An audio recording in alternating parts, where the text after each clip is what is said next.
guys, it's Jade, and yes, I did get a haircut, a much needed one, because I hadn't had my haircut in like 3 months. I was having to push my bangs to the side because they were so long they couldn't be blunt bangs anymore, and I'm really happy with how it came out.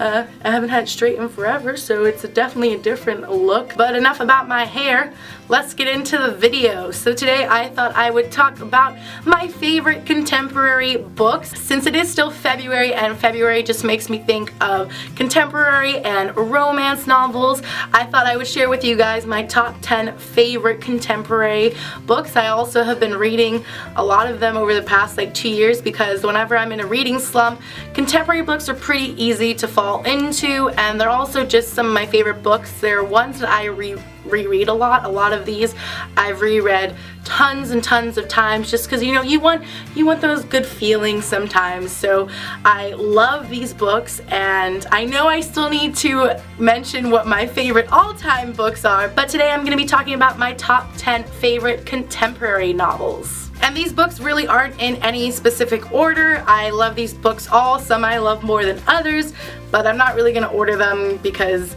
they would all kind of overlap in their orders. So they're not in any specific order. I love these books all. I gave all of these books 5 stars. So if I did have to pick a least favorite of my favorites though, it would probably be Losing It by Cora Carmack. Yeah, that's a horrible way to start my favorite contemporary. This is a great book though. It is a new adult book, so if you're under like a 14, I don't know if you should really be reading this, but it is a great book. It's just a fun little contemporary book. It's really short, so I blew through it really fast.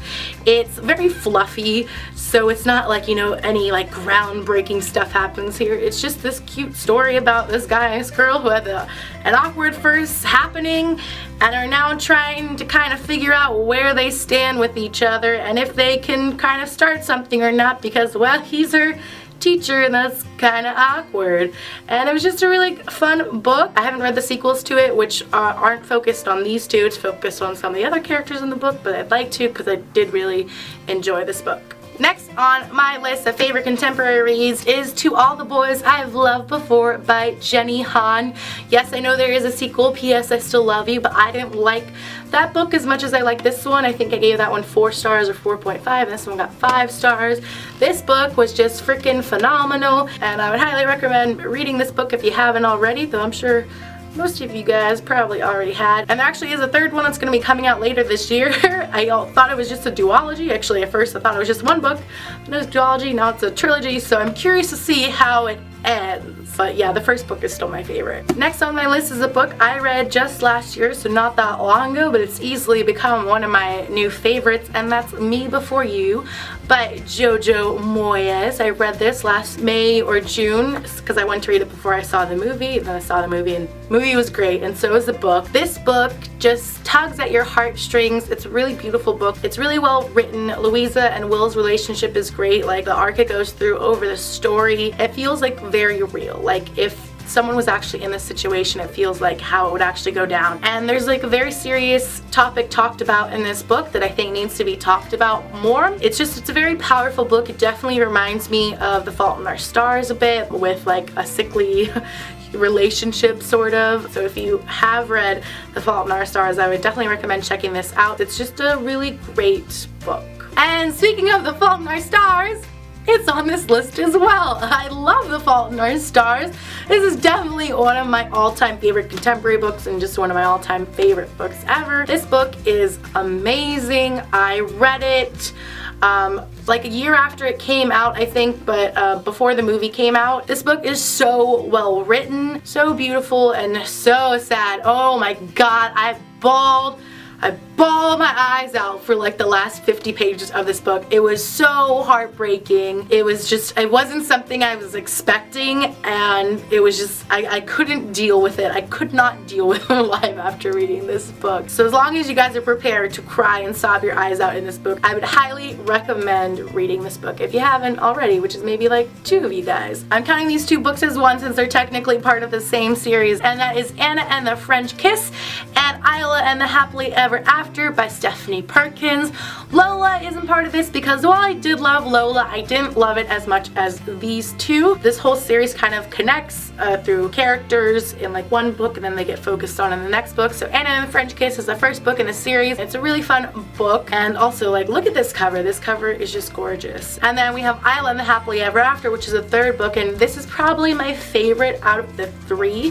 What I really like about this book is the other two are about, you know, finding the love, and, you know, they kind of get together at the end, while Isla and the Happily Ever After, Isla and Josh get together pretty soon into the book. So it's about their relationship, not them trying to start a relationship, and I really like that. It's different than what you see in a lot of other contemporary books, and I don't know, there's just something I really loved about Isla and Josh. It was just a really great book, and this book also ties in really well Anna and the French Kiss and Lola and the Boy Next Door together really well at the end, and it gives all of those three books great endings, and I just love this book. It's great, and again, like, this cover is freaking gorgeous, so can't not love this book.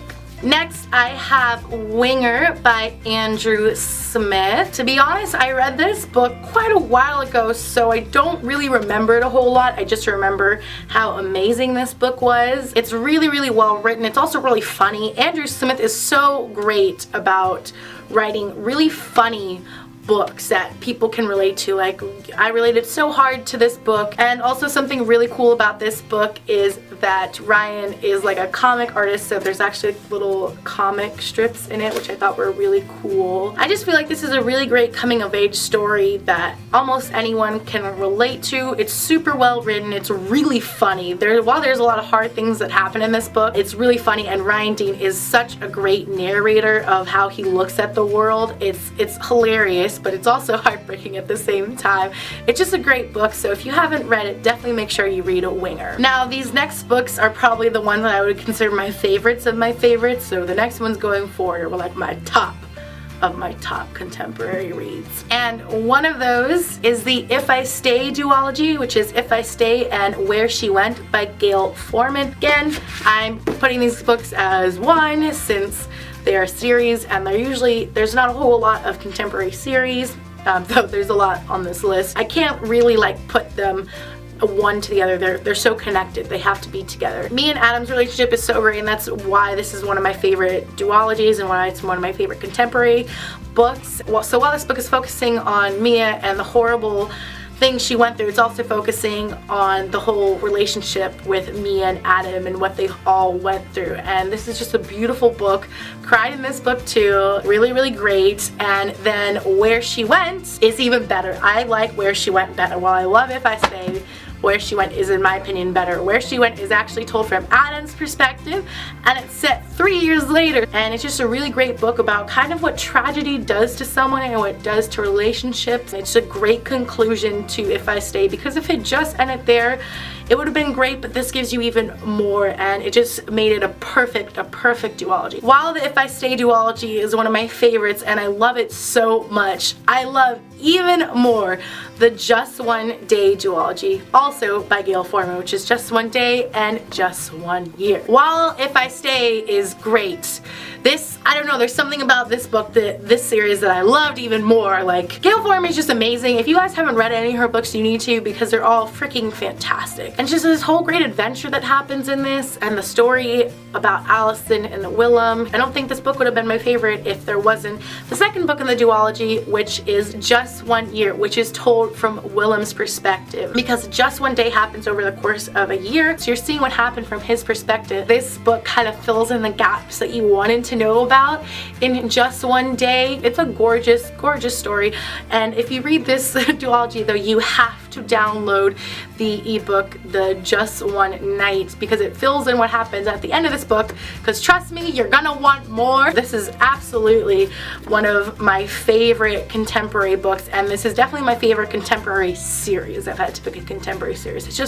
It's beautiful, and I love books that have travel. There's just so much that happens in this book with their friendships and their parents, and it's just, this book just has everything, and Gail Forman is such a great writer. All her books are amazing, and it's just told so beautifully. The next one of my favorite contemporary books is The Duff by Cody Keplinger, which stands for the Designated Ugly Fat Friend. Now I want to preface this by saying, if you've seen the movie and have not read this book, it is nothing like the book. So if you've seen the movie and have not read the book, you have to read the book because it's really different, so you also have to understand it's very different going in. This is absolutely one of my favorite books. I've reread this book probably 5 times. I checked this out from the library years ago, and this just instantly became one of my favorite books. It is such a great book.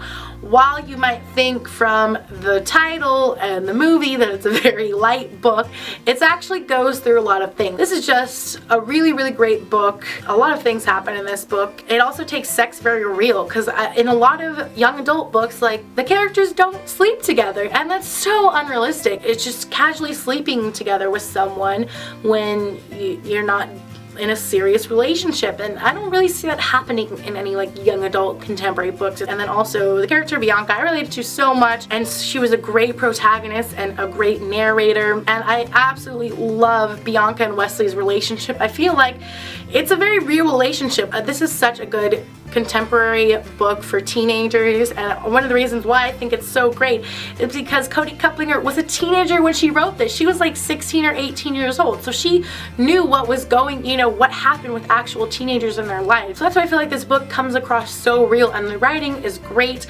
I just absolutely love this story and the characters of Bianca and Wesley and what happened with her friends. It's just, this book is just amazing. I reread it so many times. It's something I go back to again and again because it never gets old. But yeah, so if you haven't read this book, it's one of my absolute favorites, and it's still one of my favorites like 5-6 years later. And the last of my favorite contemporary books is actually one of the first young adult contemporary books I read, and it stuck with me so hard over these years, and that is The Nature of Jade by Deb Coletti. And no, it's not one of my favorite books because, well, the book is named The Nature of Jade, and the lead character is named Jade as well. That's not why it's one of my favorites, but that actually is the reason why I picked up the book. I remember in 7th or 8th grade, my friend was reading this book, and I saw it, and I was like, oh, there's a book with my name in the title, and the lead character has my name. I'm like, I gotta read this book, and I'm so happy I did because this book is so good. I read this book just like when I need like some comfort. It's a beautiful book. This book also deals a lot with Jade and her anxiety, which is something I don't think you see a whole lot in YA contemporary books, especially when this book came out, which was years ago. And honestly, it's just a gorgeous story, and about these really great, well fleshed out characters who come into each other's lives and make it better. It holds a special place in my heart, probably because it was one of the first contemporary books I ever read, and yes, because her name is Jade, it definitely makes it a little bit, yay, character with my name when it's not that common of a name. It's hard to describe. It's just this feeling you get when you read a book, and it's just like content and fulfilled. That's what I feel like when I read this book. The relationship is just, it's a very real relationship. It's just a great book with amazing characters. It's one of my favorite all-time books. I love it. If you guys have not read this book, you definitely have to pick it up. It's so wonderful. I can't say enough great things about this book. So those are my top 10 favorite contemporary books. Let me know if any of the books on my list are also some of your guys' favorite contemporaries. And if one of your favorites is not on my list, let me know in the comments below what are some of your favorite contemporary novels. I love contemporary books, so I'm always looking for new ones. I hope you guys enjoyed this video. If you did, make sure you guys give it a thumbs up. And if you're not already subscribed to my channel, make sure you guys hit that subscribe button because I'm posting videos all the time now, so you want to make sure you get them in your subscription feed. See you guys next time. Bye!